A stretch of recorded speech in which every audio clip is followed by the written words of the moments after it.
नमस्कार मंडळी, मी अंकिता. आपले स्वागत आहे रिअल पीपल डायरीज मध्ये.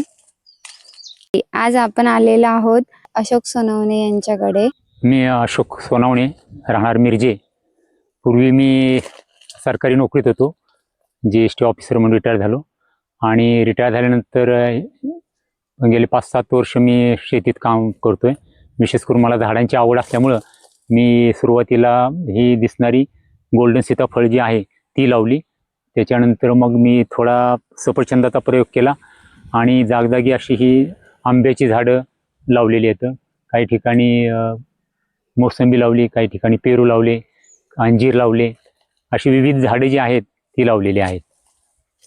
गोल्डन सीताफळाचा रिझल्ट एकाएकी नाही आला मला, कारण याच्यामध्ये फळमाशीचा प्रादुर्भाव जास्त होतो. पण मी आता सुरुवातीपासून प्रिकॉशन घेऊन जास्तीत जास्त उत्पन्न कसं मिळेल असा मी प्रयत्न करतोय. मी सफरचंदाची काही झाडे लावली होती, अशी येतात त्याला सफरचंद, परंतु त्यांचा आकार जो आहे अजून मोठा होत नाही.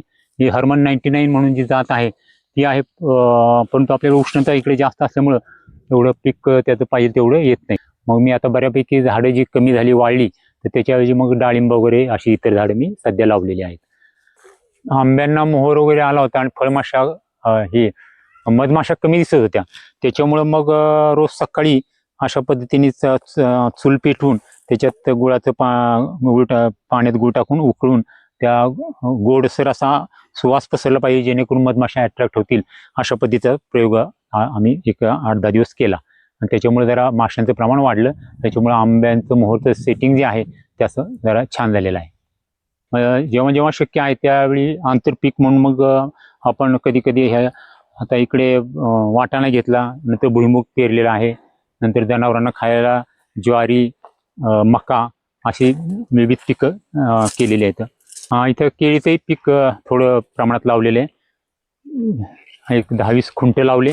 थोडे केळीचं उत्पन्न यायला लागले. घरगुती खाता यावेत अशी कमी प्रमाणात केळीचं झाडे लावलेली आहेत आणि उत्पन्न बऱ्यापैकी सापडते सध्या.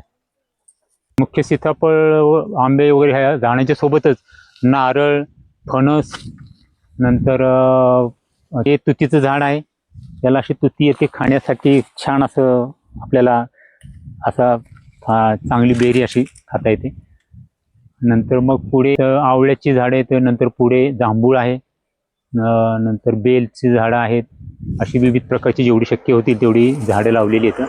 असा प्रयत्न केला आहे की जेणेकरून बाष्पीभवन जास्त होऊ नये, पाणी टिकाऊ गारवा राहावा म्हणून हा गव्हाचा कोंडा वगैरे जो आहे सडाचा गव्हाच्या सडाचा तो मी टाकलेला असतो जागजागी झाडांना.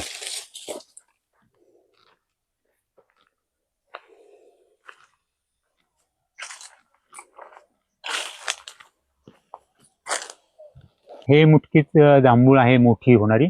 तर याला पहिल्यांदाच असा मोहर छानपैकी आलेला आहे आणि तो टिकेल असं वाटतंय. हे मोहगणीचं झाड आहे. साधारण 70 झाडं मी अशी लावलेली आहेत. हा म्हणजे त्याचं फर्निचरसाठी उपयोग होतो या लाकडाचा, या झाडाच्या. सागवानाच्या बरोबरीचं असं ह्याची म्हणजे क्वालिटी असते. त्याच्यामुळे मी ही अशी बांधाला कडेकडेने लावलेत आणि थोडी पुढे एका ठिकाणी अशी लावलीत. अशी टोटल 70 झाड असे 4 वर्षापूर्वी लावले. चांगली त्यांची वाढ वगैरे आहे. मला आवड असल्यामुळं पुष्कळशी झाडे लावतोय, अजूनही लावणार आहे. आणि रिटायरमेंटचं जीवन जे आहे ते असं निसर्गाच्या सानिध्यात आरामशीर मी घालवण्याचा माझा प्रयत्न चालू आहे. धन्यवाद.